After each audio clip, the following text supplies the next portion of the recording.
Alors, il y a toujours de ces émissions actuellement sur France Culture consacrées à la préhistoire, et ça me met un peu mal à l'aise, ces discussions. Parce que je pense qu'on n'utilise pas les bons paradigmes pour appréhender ces questions. Les rapports entre les hommes et les femmes, il faut les situer dans le cadre saturnien. Saturne est un monde où il y a des hommes et des femmes. Ce qui est raconté d'ailleurs dans les deuxième et troisième chapitres de la Genèse. Et Dieu créa la femme, et l'homme créa la femme, peu importe. Isha. Donc, il y a ce monde saturnien qui a son propre entre-soi, qui a ses propres problèmes de rapport entre les hommes et les femmes. Mais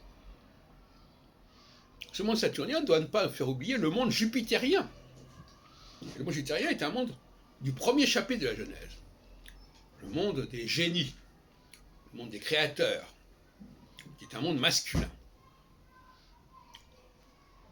Le problème, c'est qu'il y a à la fois des hommes dans le monde saturnien et dans le monde jupitérien. D'où une extrême ambiguïté, ambivalence et duplicité quelque part dans les analyses qui sont faites. Parce que les problèmes qui peuvent être posés et résolus dans le monde saturnien ne sont pas les problèmes de type jupitérien.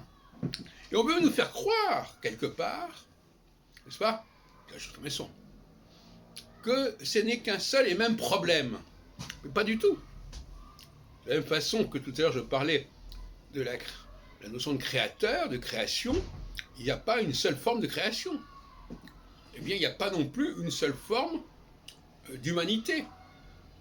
J'aime bien le mot humanité, surtout pour désigner le monde saturnien, parce que l'humanité, ça englobe les hommes et les femmes. Et c'est un tout pour moi, au niveau saturnien. Pour moi, les Saturniens, c'est un ensemble masculin-féminin. Voilà. Donc je suis d'accord là-dessus. Mais qu'on ne vienne pas, à partir de cet ensemble masculin-féminin, et des problèmes liés à cet ensemble masculin-féminin, amalgamer cela avec les questions jupitériennes.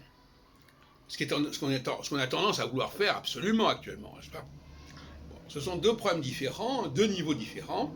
De la même façon, il ne faut pas assimiler Jésus à la deuxième création, parce qu'il appartient à la troisième création. Mais là aussi, il y a un amalgame. Donc, au niveau de ce que c'est que l'homme, il y a un amalgame. Au niveau de ce que c'est qu'être un Dieu, il y a un amalgame. Vous voyez où on est en pleine confusion.